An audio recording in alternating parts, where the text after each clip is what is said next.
I could see it when I saw the whole movie, in the script, that I could, travel this journey.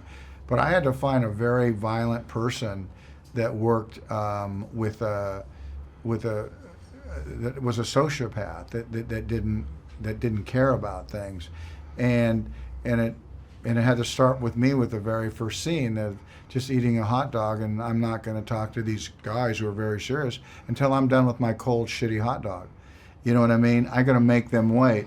And when he shot, he says a very simple thing. It's going to take two of these.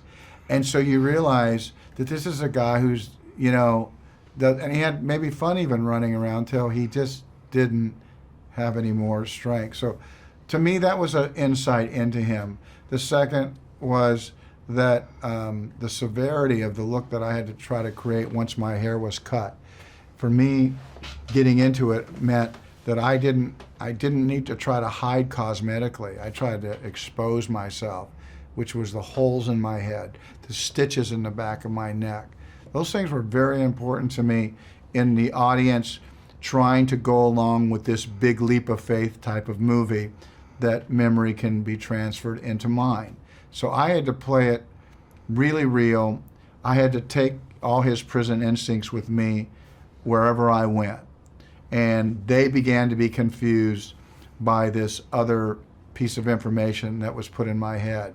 And that created a lot of the confusion, a lot of the survival, a lot of the resourceful things that I had to do during the course of the movie.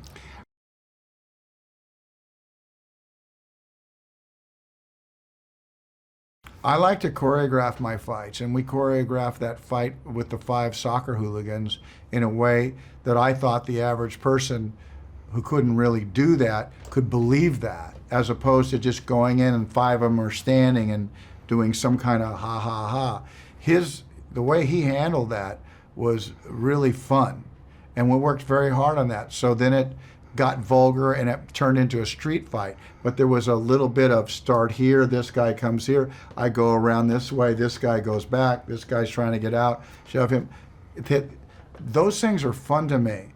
And when they look real, that's why we go to the movies. We wish we were that guy for a second. I'm not that guy, but I was playing that guy.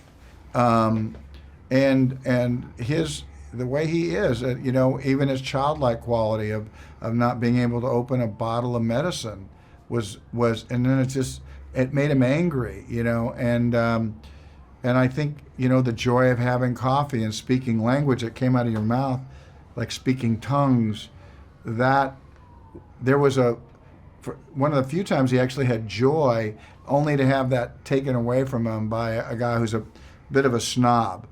And then I have to go back to this criminal with him.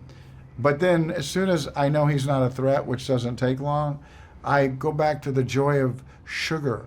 I haven't been out in the open very much. And so I try to play that with a level of wonderment.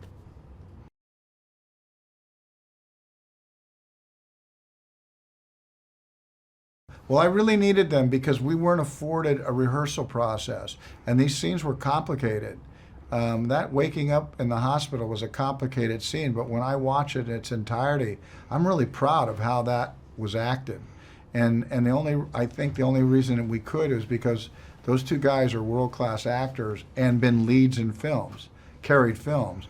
And so we each kind of tried to make it work for each other, and tried to make this thing real, and we did, and we found these little bits of teasing me with the pill and finding myself in the mirror, and can you imagine looking at yourself and wondering what, and Tommy being so ethically, morally compromised in that scene, and you know what I mean, he was just worn out, and Gary being relentless, and I have no opportunity for recovery, so which tells me then I have to play the movie with a constant pain.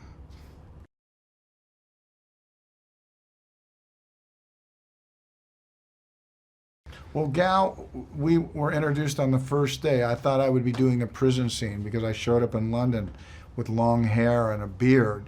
I thought that would be our first scene, but it wasn't. The first scene was me in her bedroom attempting to assault her, which meant I had to go cut my hair, had to cut my beard, and I had to somehow come up with this look that would sustain us the whole movie.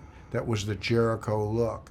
And that was done in the privacy of a makeup trailer without the benefit of my director even being there. He was on the set, and I had to kind of figure that out in the next 2 or 3 hours before I showed up and said, "Hi, Gal, I'm Kevin, and now we're going to do this scene where I'm, attacking you."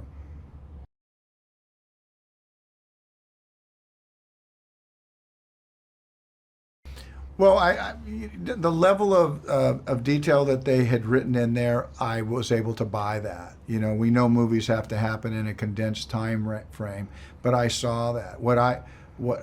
So they had the right looking drills, they had the right looking room, they had all that stuff, but what we had were the great lines waking up. What's going on? So I had to come out of that with a level of realism. I don't know. I haven't seen the full movie, so I don't know what lines were left in as they were putting him under, but I know there were some really also clever lines that were there.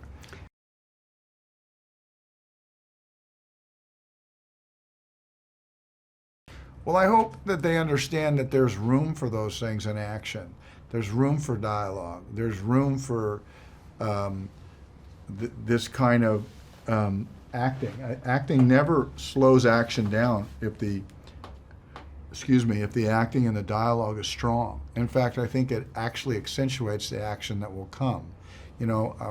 Some movies can be wall to wall, and we've seen some movies like that work. They're pretty carefully crafted movies, but it's really dialogue that kind of continues to link you. The scene between Gary and I in the interrogation room. It's a rabbit hole we don't even go down, but at one point when he's threatened me, I remind him of something I know about him in his life, and it freezes him for a second, about a knowledge of some past indiscretion. We don't even know what it is, because like I say, we don't go down that rabbit hole. But I think everybody appreciates writing that froze Gary for a second and allowed that scene to then progress farther. I had managed to turn the tables on him. And that came from a Ryan Reynolds moment that was in my brain. Hey guys, now the trailer for My Big Fat Greek Wedding 2 is already out, but did you know that despite pulling in over 240 million, the first My Big Fat Greek Wedding never once topped the US box office chart? Now for this and more movie facts, click on more videos, but if you want something different, click on the playlist.